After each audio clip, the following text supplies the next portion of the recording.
నమస్తే Zee TV news కి స్వాగతం. నేను కృష్ణకుమారి. వార్తల్లో ముందుగా ముఖ్యాంశాలు.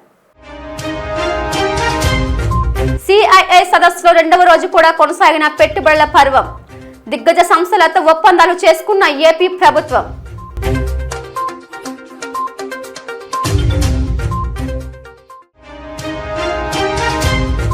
జనజాతీయ గౌరవ దివాస్ కార్యక్రమంలో పాల్గొన్న బీజేపీ ఏపీ అధ్యక్షులు పివిఎన్ మాధవ్. బిర్సా ముండా 150వ జయంతి సందర్భంగా ఆయన చిత్రపటానికి పూలమాల వేసి నివాళులు అర్పించిన కమలనాథులు. ఏఐ విప్లవానికి నాయకత్వం వహిద్దాం. ఏఐ ప్రశ్నలకు ఆంధ్రప్రదేశ్ ఒక సమాధానం అవుతుందన్న మంత్రి నారా లోకేష్.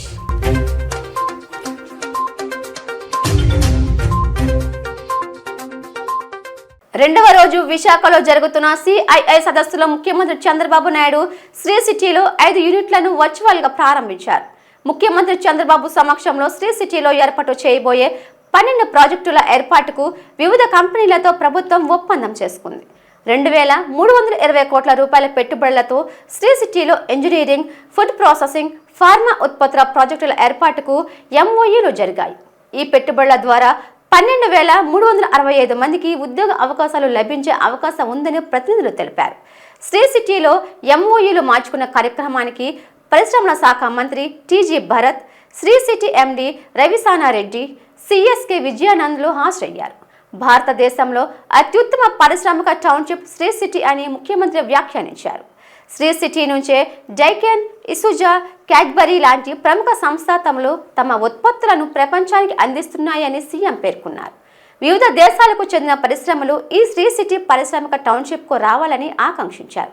ఇప్పటికే Belgium, Japan, UK, Germany, Australia లాంటి దేశాలకు చెందిన health care, engineering, electronics, automobile, medical devices కంపెనీలకు 8.87 లక్షల కోట్ల పెట్టుబడులకు అనుమతులిచ్చామని, గడిచిన 2 రోజులుగా 13 లక్షల కోట్ల మేర పెట్టుబడులు వచ్చాయని తెలిపారు.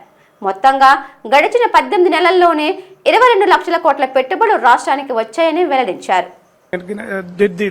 That has become an international story, and we are so happy that the Andhra Pradesh based industry has rewritten all the records in the IPO listing. So that brings a good business plan on our soil. AP is making it even better. So it is become the best success story, and LG is also bringing many suppliers to India, first time from Korea to India. There is one more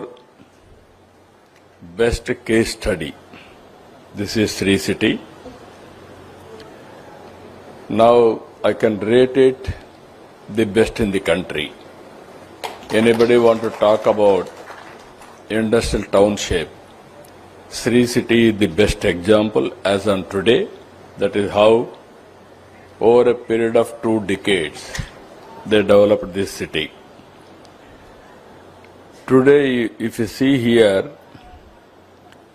all international companies, global companies are operating here. Cadbury, Kellogg's, LG, Daikin, Isuzu and other companies are all located here. These partnerships of 20 MOUs, they are able to do it. And also nearly investment is, as on today, more than 31,450 crores, generating 1,10,000 jobs directly or indirectly, both put together. Just now I am asking him how many countries are representing here. He told me 31 countries. Many world we have to create, minimum 50 countries, that is what I told him. More and more companies is one, more and more integration of countries also. It will help us to project that culture and integration in a big way. Even if you see here, Belgium, Japan, Singapore, Australia, USA, UK, Germany and all countries are representing here. Visakha Dwaraka bus స్టేషన్ను మంత్రి మండిపల్లి రాంప్రసాద్ పరిశీలించి స్త్రీశక్తి పథకంపై మహిళల అభిప్రాయాలను అడిగి తెలుసుకున్నారు. బస్సుల సమయాలు, ప్రయాణికుల సదుపాయాలు, సౌకర్యాలపై ఆరా తీశారు. అలాగే బస్ స్టేషన్లో ఉన్న అద్దె దుకాణాల్లో తనిఖీలు చేశారు. నిర్దేశించిన ఎంఆర్పీ ధరలకే వస్తువులను అమ్మాలని షాప్ యజమానులకు సూచించారు. అనంతరం కొంతమంది ఆర్టీసీ ఉద్యోగులకు పదోన్నతి పత్రాలను అందజేశారు. ఈ సందర్భంగా మంత్రి మాట్లాడుతూ, ముఖ్యమంత్రి చంద్రబాబు నాయుడు నేతృత్వంలో రాష్ట్ర రవాణా శాఖ దినదిన అభివృద్ధి చెందుతుందని అన్నారు. ఉచిత బస్సు ప్రయాణంతో మహిళామణులు ఎంతో ఆనందంగా ఉన్నారన్నారు. అలాగే అందాల విశాఖ అందాలు చూసేందుకు 24 గంటల వ్యవధిగా గాను ట్రావెల్ యాజ్ యూ లైక్ పేరిట ప్రయాణికులకు బస్సు సౌకర్యాన్ని కల్పిస్తున్నామని తెలిపారు. ఈ అవకాశాన్ని ప్రజలు సద్వినియోగం చేసుకోవాలని కోరారు. ఈ కార్యక్రమంలో మంత్రితో పాటుగా APSRTC Gen1 executive director Brahmananda Reddy, జిల్లా ప్రజా రవాణా అధికారి బి అప్పలనాయుడు సహా ఇతర జిల్లా స్థాయి అధికారులు, సిబ్బంది పాల్గొన్నారు. ఏపీఎస్ఆర్టీసీ సంబంధించిన అధికారులు చర్చించడం జరిగింది. ఆర్టీసీని ఏ విధంగా బలోపేతం చేయాలి, దానిలో భాగంగానే రేపు రాబోయే 3.5 సంవత్సరంలో టోటల్గా ఏపీఎస్ఆర్టీసీలో కొనబోయే బస్సు ప్రతి ఒక్కటి ఎలక్ట్రికల్ బస్సుగా ఉండాలని ఒక మంచి ఉద్దేశంతో ముందుకెళ్తున్నాం. ముఖ్యమంత్రి గారి యొక్క ఉదారత ఎలాగుందంటే, ఈరోజు మహిళా శక్తి, మహిళలకు రాష్ట్ర వ్యాప్తంగా 5 కేటగిరీ బస్సుల్లో ఫ్రీ బస్ సౌకర్యం శ్రీశక్తిని ఇస్తున్నాం. రేపు రాబోయే కాలంలో కూడా గ్రామాల్లో పర్యటిస్తున్న పల్లె వెలుగు బస్సుల్లో కూడా ఏసీ తీసుకొని వచ్చి అక్కడ కూడా మహిళల యొక్క రుణం తీర్చుకునేదానికి ఈ ఫ్రీ ట్రావెల్లో కూడా ఏసీ బస్సులు ఇంక్లూడ్ చేసేదానికి కూడా రాబోయే కాలంలో నాంది పలుకుతామని తెలియజేసుకుంటున్నాం.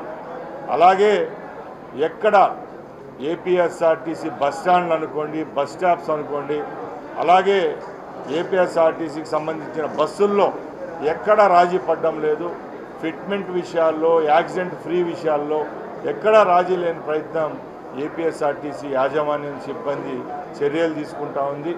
అలాగే ఏపీఎస్ఆర్టీసీ కార్మికులను ఎప్పటికప్పుడు వాళ్ళకు సంబంధించిన ఇష్యూల్లో మేము ముందుకెళ్తున్నాం. దానిలో భాగంగానే సుమారుగా 10,000 పైన ఉన్న రిటైర్డ్ ఎంప్లాయీస్ ఎవరైతే ఏపీఎస్ఆర్టీసీలో ఉన్నారో వాళ్ళు 36,000 రూపాయలు ఏపీఎస్ఆర్టీసీకి జమ చేస్తే వాళ్ళకి ఈహెచ్ఎస్ సౌకర్యం కూడా కల్పిస్తామని చర్యలు తీసుకోవడం ఇది ఒక మంచి పరిణామం. ఈ నెల 23న గురు వైభవం అనే అంశంపై వేదాంత శ్రావణం కార్యక్రమం నిర్వహిస్తామని నగరంలోని శృంగేరి శారదాపీఠం అనుబంధ బ్రహ్మస్మి సంస్థ ప్రతినిధి కార్తికేయ శర్మ పేర్కొన్నారు. డాబా గార్డెన్స్ విజిఎఫ్ ప్రెస్ క్లబ్ నిర్వహించిన విలేకరుల సమావేశంలో ఆయన మాట్లాడారు. ఈ రోజు సాయంత్రం 5:30 నుండి ఎంవీపీ కాలనీ టీటీడీ కళ్యాణ మండపంలో కార్యక్రమం ఉంటుందన్నారు. ఈ సమావేశంలో సంస్థ సభ్యులు సంపత్, రామారావు, విశ్వనాథ్ తదితరులు పాల్గొన్నారు. 22 నవంబర్ శనివారం నాడు శృంగేరి శారదాపీఠం వారి ఆధ్వర్యంలో మధ్యాహ్నం 3 గంటల నుంచి విద్యార్థులకి ప్రత్యేకంగా ఈ వేదము, గీత, భగవద్గీత వీటి గురించి ఎన్నో విషయాలని రాజమండ్రి వాస్తవ్యులు బ్రహ్మశ్రీ విశ్వనాథ గోపాలకృష్ణ శాస్త్రి గారు మాట్లాడతారు. పిల్లలకి తెలియడానికి, దాని ఇంపార్టెన్స్ తెలియడానికి వేదం, ప్రత్యేకంగా భగవద్గీత. మేము భగవద్గీత పోటీలు ప్రతి ఏడాది కండక్ట్ చేస్తుంటాం. దీనికి విషయం మీ అందరికీ తెలిసిన విషయమే. రాష్ట్రంలో చేపట్టే వివిధ ప్రాజెక్టులకు సంబంధించి లూలు ఇంటర్నేషనల్ గ్రూప్ సంస్థ రాష్ట్ర ప్రభుత్వంతో ఒప్పందం చేసుకుంది. ఇందుకు సంబంధించి విశాఖలో జరుగుతున్న 30వ CII's భాగస్వామ్య సదస్సులో ముఖ్యమంత్రి Nara Chandrababu Naidu, Lulu group chairman MD Yusuf Ali సమక్షంలో రాష్ట్ర ప్రభుత్వ అధికారులు, ఆ సంస్థ ప్రతినిధులు అంగీకార పత్రాలు మార్చుకున్నారు. అనంతరం ముఖ్యమంత్రి చంద్రబాబు మాట్లాడుతూ, గత పాలకులు నిలిపివేసిన ఈ ప్రాజెక్టును ఎట్టకేలకు రాష్ట్రానికి తిరిగి తీసుకువచ్చామని తెలిపారు. లూలు మాల్ కేవలం షాపింగ్ మాల్ మాత్రమే కాదని, విశాఖ పర్యాటకానికి దోహదపడుతుందని చెప్పారు. అలాగే ప్రపంచవ్యాప్తంగా 300కి పైగా మాల్స్ నిర్వహిస్తున్న లూలు సంస్థ ఇందుకు అవసరమయ్యే వ్యవసాయ ఉత్పత్తులను రాష్ట్రంలోని రైతుల దగ్గర నుంచి కొనుగోలు చేయాలని ఈ సందర్భంగా లూలు చైర్మన్ కోరారు. ఫుడ్ ప్రాసెసింగ్ రంగంలోనూ లూలు సంస్థ ఒప్పందాలు చేసింది. మామిడి, జామ పల్ప్తో పాటు మసాలా దినుసులు రాష్ట్రం నుంచి సేకరించి ఎగుమతి చేస్తారని లూలు సంస్థ తెలిపింది. త్వరలోనే లాజిస్టిక్స్ ప్రొక్యూర్మెంట్ ఎక్స్పోర్ట్ కేంద్రాన్ని రాయలసీమలో ఏర్పాటు చేయనున్నట్లు Lulu group chairman MG Yusuf Ali ప్రకటించారు. విశాఖ నగరంలో లూలు సంస్థ 13.83 ఎకరాలు 13.5 లక్షల చదరపు అడుగుల విస్తీర్ణంలో 1066 కోట్లతో నిర్మించే ఇంటిగ్రేటెడ్ వరల్డ్ క్లాస్ మాల్తో 5,000 మందికి ఉద్యోగాలు దక్కనున్నాయి. ప్రస్తుతం విశాఖలో నిర్మించనున్న మాల్ దేశంలో భారత్లో 9వదని, రాష్ట్రంలో మొట్టమొదటిదని లూలు సంస్థ వెల్లడించింది. First shipment export is 100% export oriented unit. Mango pulp, guava pulp and spices. From January 1st, 2026, the first shipment we will flag off.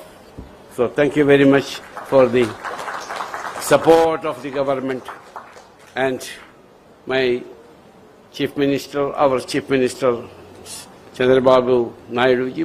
Today morning I explained about everything what was happened and what is going to happen. Thank you very much. Let me take this opportunity to reassure our commitment to the state of Andhra Pradesh. This is a long pending project. Yusuf Ali had high demand. I used to go to Davos. Whenever I go to Davos, we used to ask him, when are you coming to Andhra Pradesh? He used to give a very evasive answer. No, let us see like that. Even one day, Venkaiah Naidu, the then Vice President of India, he also told him, why can't you start Lulu shopping mall in Andhra Pradesh? Then ultimately, I confronted with him, you have to come to Andhra Pradesh. Then he put a condition. First of all, you come and see my shopping mall in Kerala. You are convinced, then I start. All the way, one day I spent with him in Cochin, his shopping mall. I visited everything. It is not only shopping mall, it is an experience center. It will promote tourism and also back to back so many advantages it is going to come. That is where I used to pressurize him. But he agreed late. There was some problem. But again, today we had a MOU with him. I really appreciate him. Now I am requesting him. He had 8 malls in India. This is the 9th mall. 9th mall, there is a very good importance. Navaratnallo, latest Ratnam. So I am requesting him to build one of the best monument people should remember in Visakhapatnam. Visakhapatnam is a happening city now. He also started. Now Google is starting $15 billion investment, artificial intelligence, and also data center. Now so many data centers are going to come. RCR Mittal, one of the biggest steel plants, Steel City is going to build in Visakhapatnam district, combined districts of Visakhapatnam. Bharatiya Janata party కార్యాలయంలో భగవాన్ బిర్సా ముండా 150వ జయంతి కార్యక్రమం ఘనంగా నిర్వహించబడింది. BJP Visakhapatnam జిల్లా అధ్యక్షులు MMN Parasurama Raju ఆధ్వర్యంలో జరిగిన ఈ కార్యక్రమానికి ముఖ్య అతిథిగా బీజేపీ రాష్ట్ర అధ్యక్షులు పివిఎన్ మాధవ్, మాజీ రాజ్యసభ సభ్యులు జీవీఎన్ నరసింహారావు ఇచ్చేశారు. ఈ సందర్భంగా రాష్ట్ర అధ్యక్షులు పివిఎన్ మాధవ్ మాట్లాడుతూ భగవాన్ బిర్సా ముండా 1875లో జన్మించి బీహార్, జార్ఖండ్ రాష్ట్రాలలో గిరిజనుల హక్కులు, అభివృద్ధి కోసం పోరాటం చేసిన మహనీయుడు బిర్సా ముండా అని కొనియాడారు. ఆయుర్వేదం, జానపదాలలో అగ్రగణ్యుడు అయిన బిర్సా ముండా జయంతిని జనజాతీయ గౌరవ్ దివస్గా ప్రధాని నరేంద్ర మోదీ ప్రకటించారని అన్నారు. బిర్సా ముండా 150వ జయంతిని పురస్కరించుకుని ఈ నెల 15న పాడేరు జూనియర్ కళాశాల మైదానంలో జనజాతీయ గౌరవ దివాస్ పేరుతో భారీ బహిరంగ సభను ఏర్పాటు చేయడం జరిగిందని, ఈ సభలో సుమారు 25,000 మంది గిరిజనులు పాల్గొనున్నారని స్పష్టం చేశారు. నాకు సంబంధించిన భాష నన్ను మాట్లాడనివ్వకుండా ఇతర భాషలు మాట్లాడించే విధంగా, వాళ్ళ సాంప్రదాయాలు అవలంబించే విధంగా ఎందుకు ప్రయత్నం జరుగుతుంది? గిరిజన సాంప్రదాయాలు, గిరిజన పండగలు ఎందుకు తక్కువైనవి అని నాకు చెప్తున్నారు అని చెప్పి ఆలోచనతో ప్రారంభమైంది. ఆయనకి అనేక రకాల విషయాలు చదవటం, అన్ని రకాల విషయాలు ఆయనకు అర్థమైంది ఏంటంటే, మనది అనుకున్న అంశాల నుంచి దూరం చేసి మనని పరాక్రాంతం చేసే విధంగా, మనని బానిసలు చేసే విధంగా ఒక కుట్ర బ్రిటిష్ ప్రభుత్వం చేస్తుంది. దీని కారణంగా గిరిజనులు వాళ్ళ యొక్క ఏదైతే మూలభూతమైన అంశం ఉందో ఆ అంశాన్ని నుంచి దూరం అయిపోయి గిరిజనులు కాకుండా ఇతరులుగా మారే విధంగా ఒక ప్రయత్నం ఏదైతే జరుగుతుందో అది మతాన్ని మారటం ద్వారా జరగదు అని చెప్పి, ఈ విధమైన ఆలోచనతో మనకి మన సాంప్రదాయాలు దూరం చేయడం ఎంతవరకు సబబు అని చెప్పి గట్టిగా ప్రశ్నించడం, వాటిపైన తిరుగుబాటు చేయడం, ఆ విధంగా తిరిగి తన యొక్క ముండా జాతి సంబంధించిన ఏవైతే వస్త్రధారణ ఉందో, దాని ఆహార వ్యవహారాలు ఉన్నాయో, ఆచారాలు ఉన్నాయో, పండగలు ఉన్నాయో, వాటినన్నింటినీ పెద్ద ఎత్తున చేసుకోవాలి అని చెప్పి మనకు సంబంధించిన అంశాలు మనం తయారు చేసుకునే విధంగా ముందుకెళ్ళాలి. మనకు సంబంధించిన జల్, జమీన్, జంగిల్, జాన్వర్ అనే ఏదైతే ఆలోచన ఉందో ఇవన్నిటిపైన మనకే పూర్తి స్థాయి హక్కు ఉండాలి. దీనికి సంబంధించిన ఆలోచన మనమే చేసుకోవాలి. బయటవాడు వచ్చి మనం నేర్పించాలా?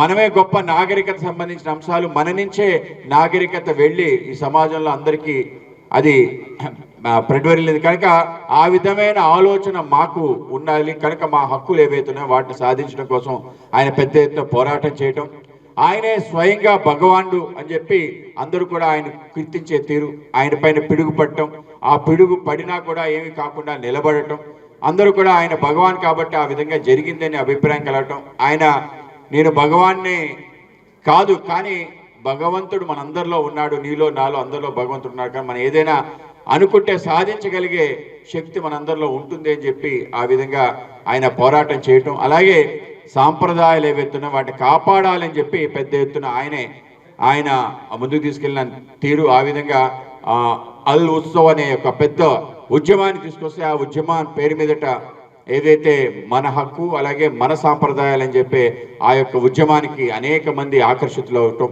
ఆ విధంగా పెద్ద ఎత్తున బ్రిటిష్ ప్రభుత్వం చేసే దమనకాండ, ఈ విధంగా అనేక రకాల సాంప్రదాయాలను దూరం చేసే ప్రయత్నాన్ని ఆయన పెద్ద ఎత్తున పోరాటం చేయటం కారణంగా కేవలం 25 సంవత్సరాల వయసులోనే ఆయన అసూలు బాధించడం జరిగింది. ఆయన అరెస్ట్ చేసి 2 సంవత్సరాలు కఠిన కారాగార శిక్ష పెట్టి ఆయనకి పై విష ప్రయోగం జరిగిందని, ఆ విధంగా ఆయనకి కలరా వచ్చిందని చెప్పడం, ఆ విధంగా ఒక బూటక పాట, ఆయన పైన ఎటువంటి పోస్ట్ మార్టం కూడా చేయకుండా ఆ విధంగా ఆయన ఖననం చేయటం ఏదైతే ఉందో, ఆ విధంగా ఒక గొప్ప వీర సైనికుడు బ్రిటిష్ వ్యతిరేకంగా పెద్ద ఎత్తున పోరాటం చేసి ఆ విల్లంబులు ధరించి ఆ విధంగా బ్రిటిష్ తూటాని ఫిరంగుల్ని వ్యతిరేకించి ఆయన చేసిన పోరాటం ఏదైతుందో ఒక అనితర సాధ్యమైన పోరాటం. రౌండ్ టేబుల్ ఇండియా దేశ పటిష్ట నిర్మాణానికి కట్టుబడిన యువ నిపుణులు, యువ వ్యాపారవేత్తలతో కూడిన సేవా సంస్థ అని రౌండ్ టేబుల్ ఇండియా జాతీయ అధ్యక్షుడు రచిత్ బన్సల్ తెలిపారు.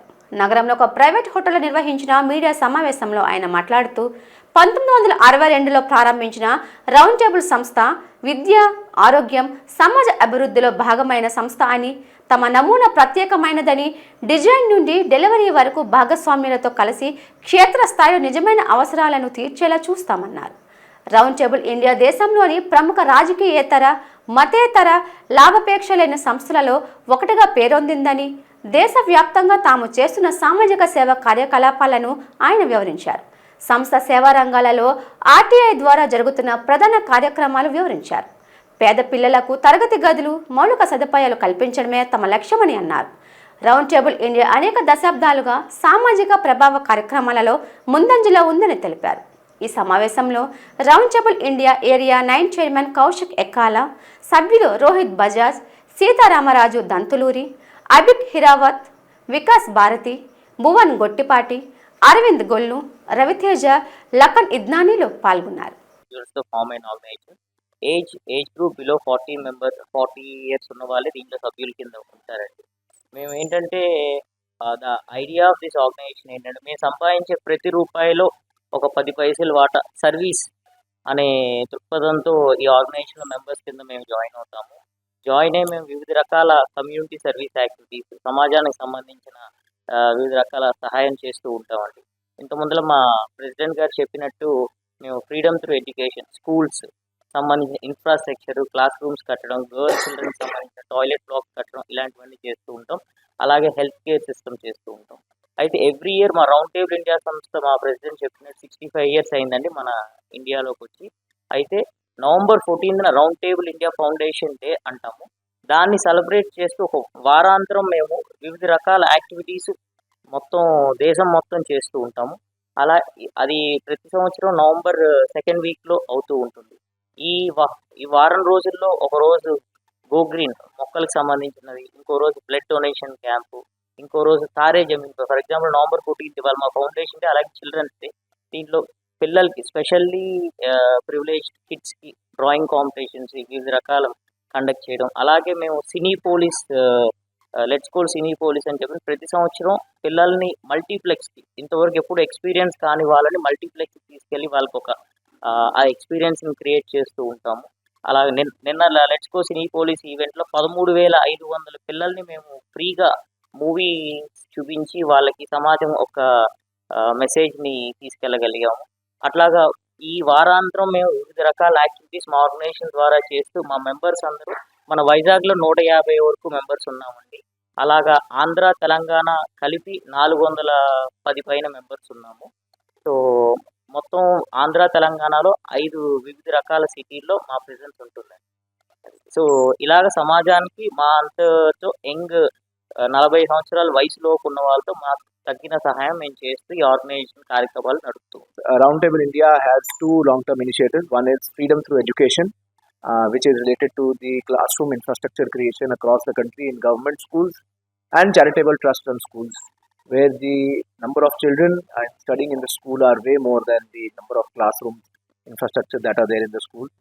So wherever we find that such schools require more classroom infrastructure, Roundtable India team goes in there and builds brand new classroom infrastructure and gives access to children studying in these schools.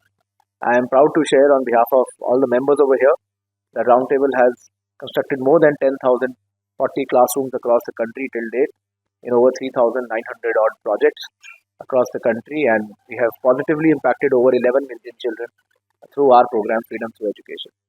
The second focus area of Roundtable India is in the healthcare sector, where our program Healthcare Heal, Project Heal, Healthcare Enhancement for Active Living. Over there, we upgrade the infrastructure in the government-run PHCs, CHCs, hospitals, and the charitable trust-run hospitals. We are also into the upgradation of existing maternity wards in these hospitals, and we also contribute by way of donations of specialized medical equipments and ambulances. This program has been ongoing for 6 years, and all these activities that we are able to do across the country is through the CSR donations of various contributions of the corporates, and also a lot of fundraising activities which our members do across the country. Bihar assembly ఎన్నికల్లో NDA ఘన విజయం సాధించడంతో విశాఖ నగరంలో భాజపా శ్రేణులు సంబరాలు చేసుకున్నారు. లాసాస్ బే colony Bhajapa కార్యాలయంలో జరిగిన సంబరాలకు కేంద్ర మంత్రి పీయూష్ గోయల్, కేంద్ర సహాయ మంత్రి శ్రీనివాస వర్మ, భాజపా రాష్ట్ర అధ్యక్షులు పివిఎన్ మాధవ్ హాజరయ్యారు. బాణాసంచా కాల్చి మిఠాయిలు పంచిపెట్టారు. ఈ సందర్భంగా కేంద్ర మంత్రి పీయూష్ గోయల్ మాట్లాడుతూ అతిపెద్ద రాష్ట్రాల్లో ఒకటైన బీహార్లో మోదీ ప్రభంజనం సృష్టించబడిందని అన్నారు. మోదీ నాయకత్వంలో భారత్ విశ్వశక్తిగా ఎదిగిందన్నారు. వేడుకల్లో పార్టీ జిల్లా అధ్యక్షుడు పరశురామరాజు తదితరులు పాల్గొన్నారు.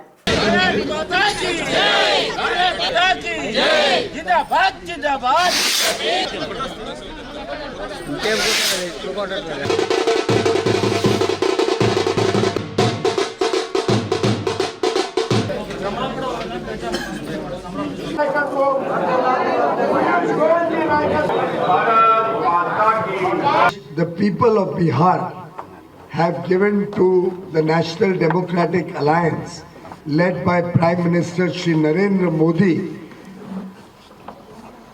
Prime Minister Narendra Modi Garu is undoubtedly India's tallest leader, India's most popular leader.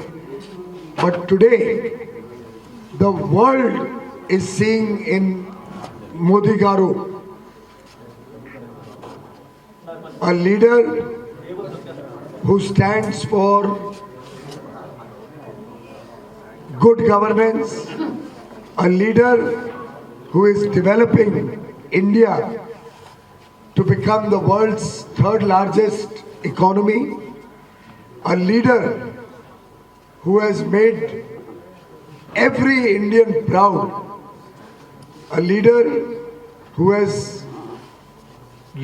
taken out 25 crore people out of poverty. Modi ji is one leader who the world today looks up to as the most popular leader of the world.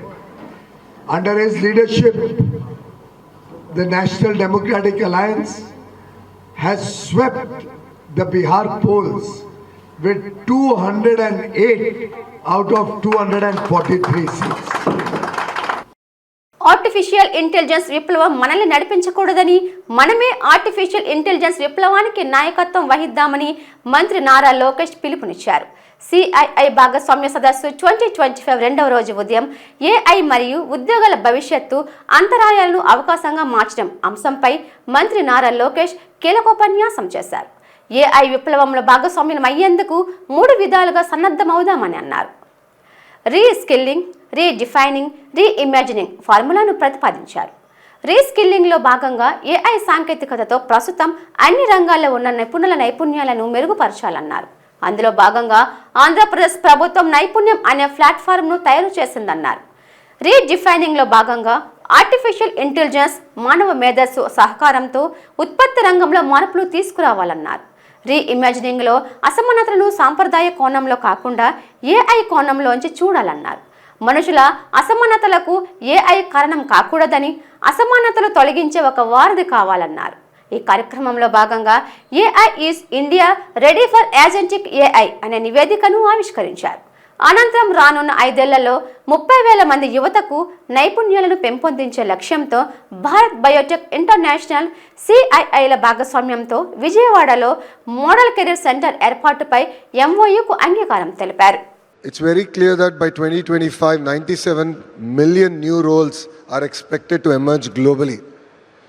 So we as a state have created a platform called Naipunyam, which we are going to launch, which is not merely an aggregator of supply and demand, but we are using conversational AI to assess their skill level across various trades.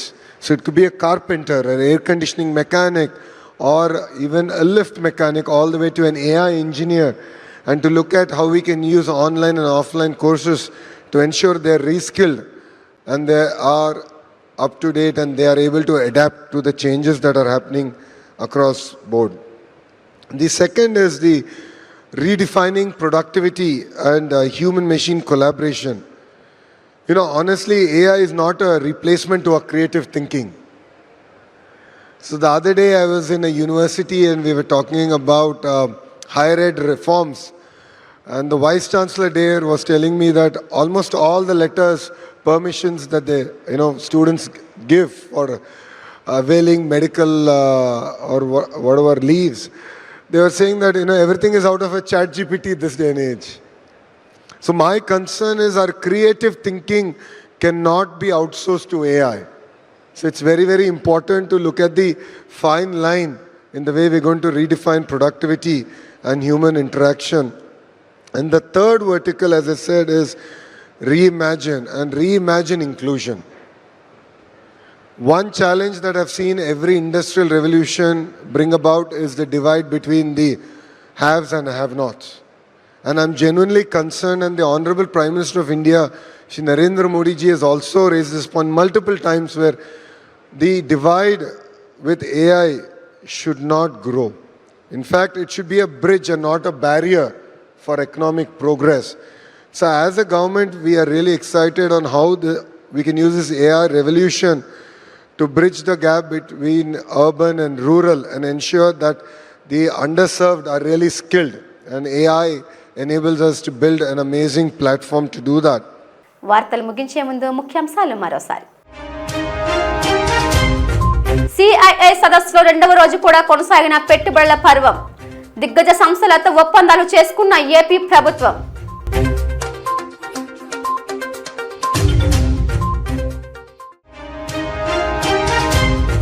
జనజాతీయ గౌరవ దివాస్ కార్యక్రమంలో పాల్గొన్న BJP AP అధ్యక్షులు PVN Madhav.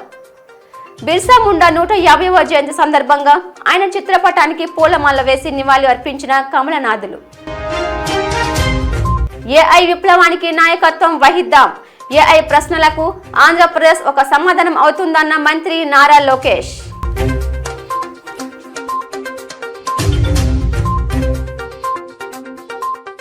ఈ వార్తలు ఇంతతో సమాప్తం. చూస్తూ ఉండండి Zee TV news. నమస్తే.